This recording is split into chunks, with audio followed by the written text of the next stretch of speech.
Hello fellow RPG makers and welcome to another video. In this video we will take a look at how to change scenes through code, how to create a custom scene, and of course how to create a custom window, since we will be creating a menu scene. So let's jump straight into it and take a look at the code. From the previous video we know that scenes are handled via scene manager, and of course scene manager also changes scenes, and for that it uses this goto function. There is also a push function underneath, pop function underneath, and exit function, which all use the goto. Now the push and the goto are different in this way. The push function pushes the current scene to stack, so it is useful only for menu scenes. Because for example, if we open the game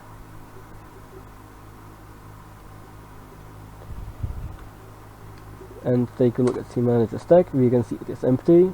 But of course if we open the options, we see that the options open, but they are not the only place from which they can be opened. They can also be opened from the game. So the game of course needs to know where to return to if you open the menu, and for that it uses the stack and the pop function. If you take a look at the stack now, it has two functions. One of them is scene map and the other is scene menu. So now if we exit the menu, this menu, it will return back to main menu, and if we exit this menu, it will return back to the map. Now the stack is empty.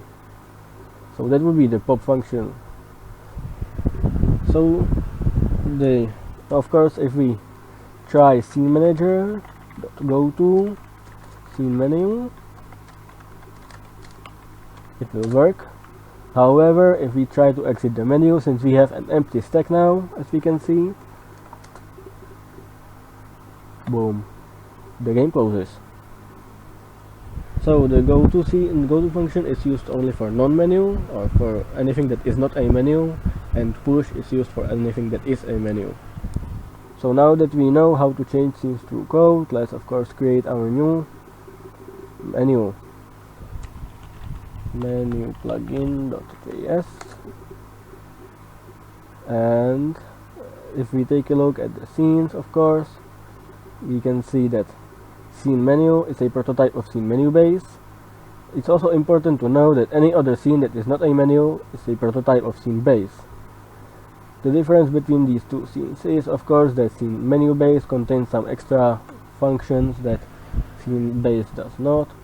For example, if we take a look at the options, this is blurred, and it is of course not unique for the options menu. It is for every menu. If we open the menu here, we will see this blurred background. If we open a menu in battle, it will be blurred, etc., etc. So let's close this and take a look at this. It is pretty much the base for every scene the same. The base for every scene is the same.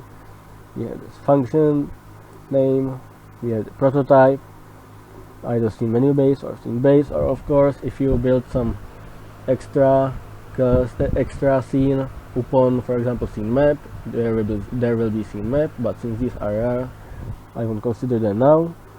And of course constructor, which will be this, and of course the initialize function. So let's copy this, or you can just type it in manually, but I will copy this, it's faster. Paste, and now right click, rename symbol, scene _ custom menu. It is important to know that this will change the symbol even here, so it's important to close this without saving. Don't save, and save this. Now of course it is not necessary to have the initialize function. You can just whatever is in this initialize function have here. However, it is good to keep it there in your plugins for the sake of consistency, because RPG Maker and V Engine uses it, so you should use it too for the sake of consistency. Now if we of course open the plugin manager, we need to put it in, and if we save the game, We of course cannot normally enter this menu, but that's why we have the console. Scene manager dot push scene custom menu. We can see that the background is blurred, so that means it works.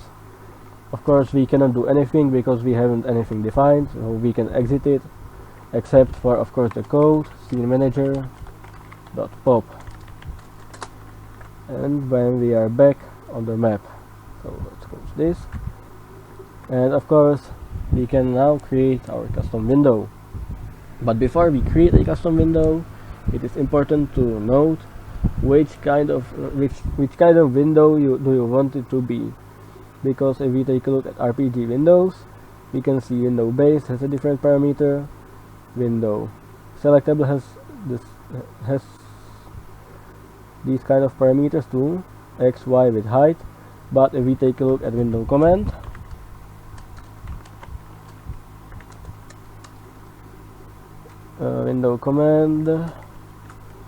we can see that window command only has x and y as parameters, and window width and window height are returned via functions, window width and window height.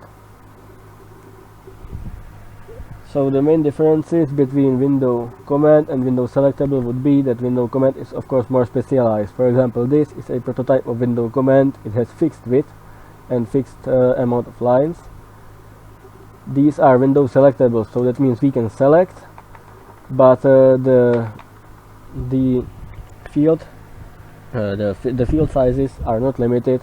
So this is not 240 pixels, this is more, and this is of course even more, so that it can fit in the icons and of course the meters, etc. If you want to compare the differences between each window, you can open the MV corescript. You can Google it via RPG Maker MV corescript, and it is going to be the RPG cool MV / corescript. So let's close it and let's open JS Windows, and here we can see every class of the window in game. Of course, if you want to know which are just the bases, we can see the window base, we can see window selectable, and of course we can see window command, and horizontal command is important as well. Pretty much any other window just builds upon these windows. If you want to find out which kind of window in the game is, there is also a very useful plugin. If you open your Steam folder or your MV folder, I have it on Steam, so I have my Steam folder. Go to DLC, RPG Maker Web Plugins, Yummy. There is a plugin called Window Identifier.js. I already have it inside my project, so I'll just activate it. Window Identifier, okay, launch. And by holding Ctrl CTRL, I can see the name of the window or the constructor.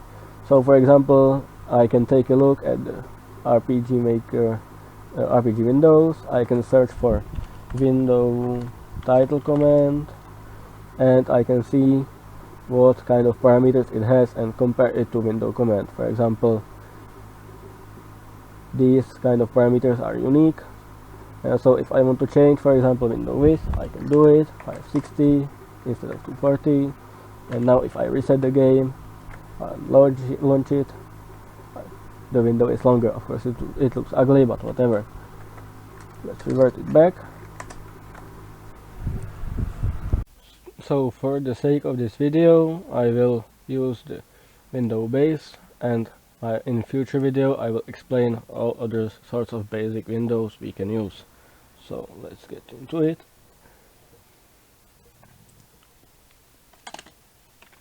Function window custom,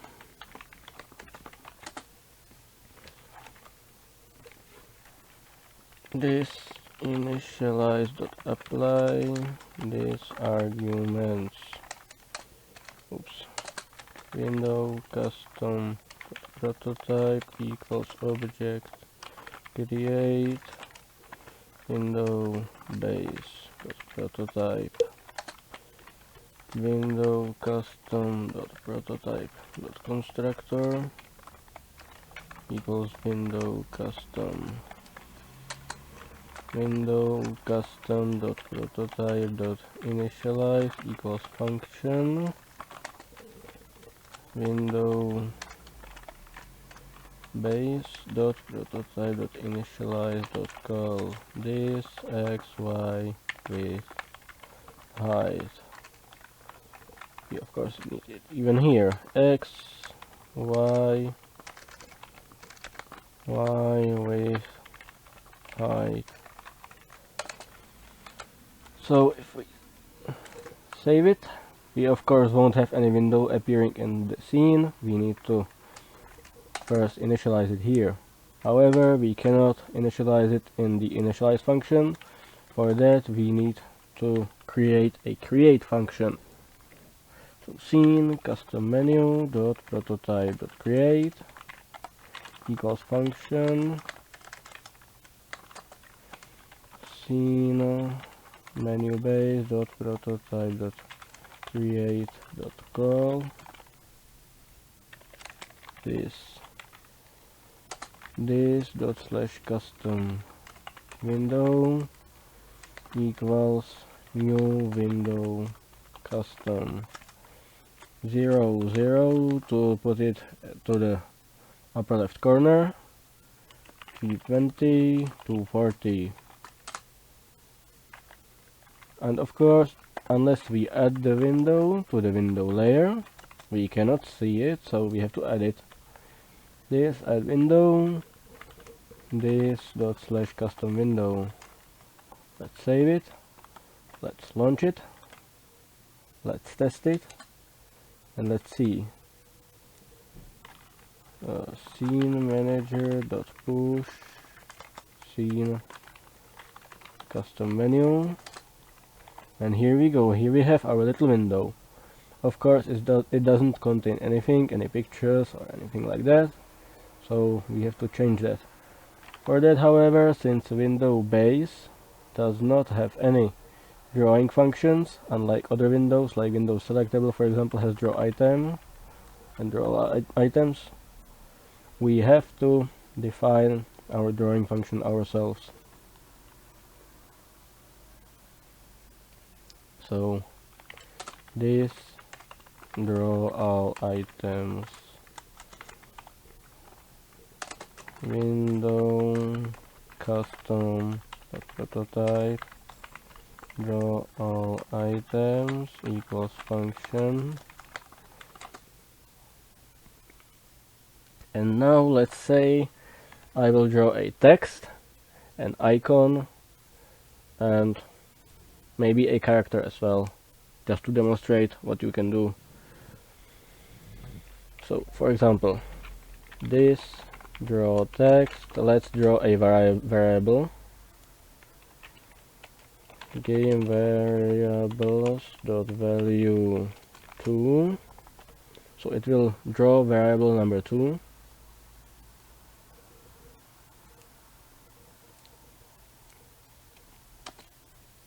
And of course let's draw this draw icon, maybe how it works. Draw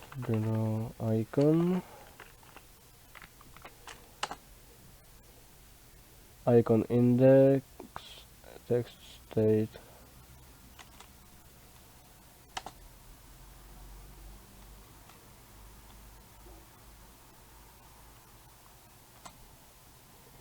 okay, draw icon index xy. So let's say this draw icon 45, and let's put it at 48 and 48, and this text to 0 0, this space minus this dot padding times 2 center, because this draw text, if we take a look, draw text needs the text x, y with max width, and of course a line at the end.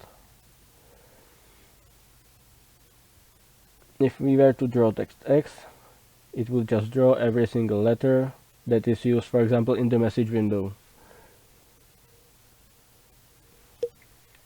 And of course we can draw also face, so let's draw some face.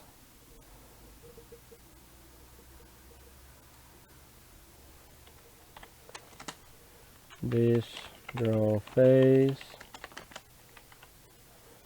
Let's take a look how it works. Face name, face index, x, y, width and height. So let's take a look at this. Tools, no tools, open folder, image, faces. So for example, actor 3 and index 0, 1, 2, 3, 4, 5. Takže actor 3, actor 3, 5. Let's say x will be 96, y will be 42, and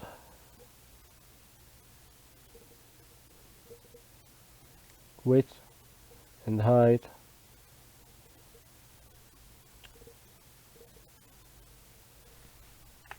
one for 8, 1 for 8. So let's save it, and let's run it. New game.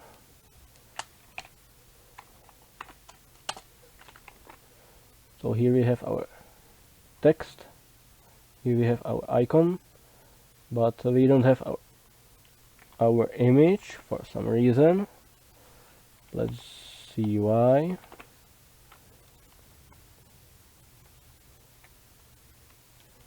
Draw face. So after some small fiddling, some hours of rest, I finally managed to get it to work. The problem was that I did not give it enough time to load the images properly, which you need to before you show the windows, so the images did not show. To circumvent it, I created a custom function here inside the update loop to redraw the images once again. So this will make sure that the image gets loaded properly. So let's check it out. Control S.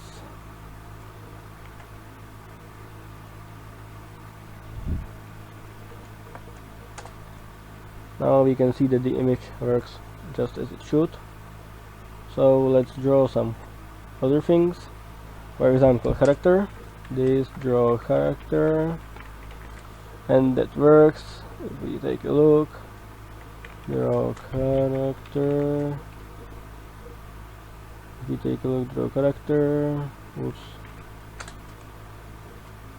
Needs character name, character index, x and y. So we can use, for example, people 1, index 0, this padding plus 96, or just this padding, this just padding plus 96. If you don't count the padding in, then the edge will be over the character, so it will, for example, have the left half missing, so you have to do this. This draw gauge can be drawn as well. It needs x, y, width, rate, color 1 and color 2. So let's say x and y will be 0, 0, width will be 100, rate 1, color 1. It is necessary to write it like this because it doesn't accept any other format. FF0000 FF00, and it should work if I open it.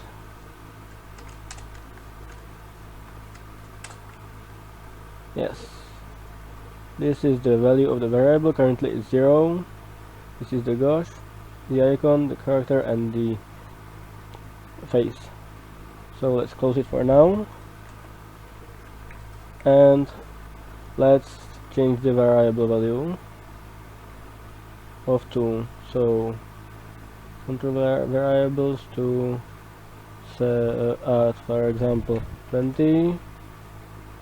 Let's add some evil character, and let's go. So now I'll add a couple of values to the variable. So now it's 100. If I pop it, add a couple more values, 260. If I pop it once again, add 1, 280, etc. So as you can see, it works. Nevertheless, we still cannot access these from outside the console, so let's fix this. For this, let's open the RPG core.js, because we may be, for example, interested to remapping it to a custom control. So let's see input.keymapper, and as you can see here, we have defined all sorts of controls. This on the left is the ASCII code or key code. This is the tag which will RPG Maker MV use so that it can find which key is pressed, and of course this is what key it is on keyboard. So let's say I want, for example, I don't know, P is unused, so let's define P to open our menu. For this we can search for JavaScript key codes,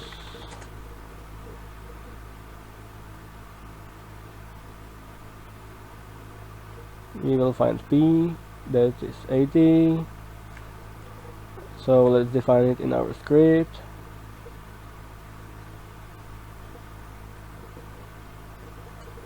So input keymapper dot 80, it's necessary to write it like this, equals custom menu. This will be our tag. And now once we have done this, we need to find scene map,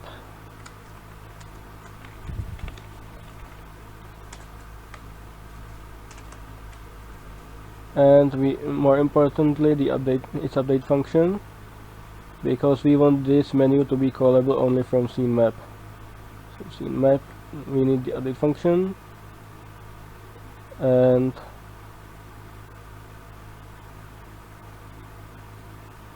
now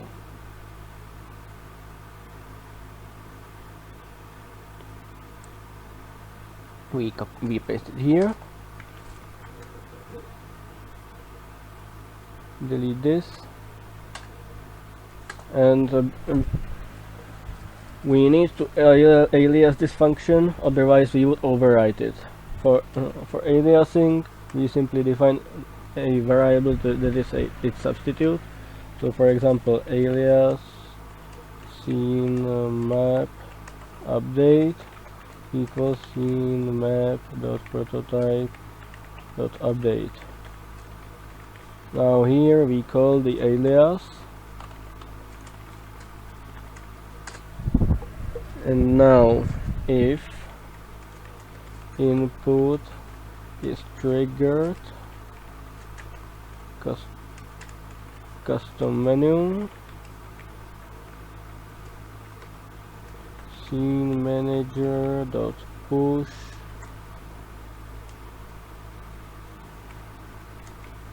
scene custom menu. Let's save it and let's try it.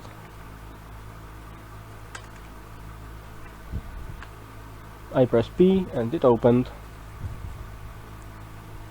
Now let's close it and let's define some way to escape from here.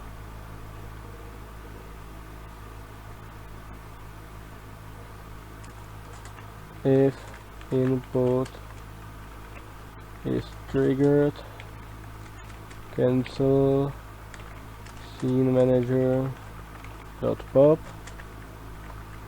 Let's open it.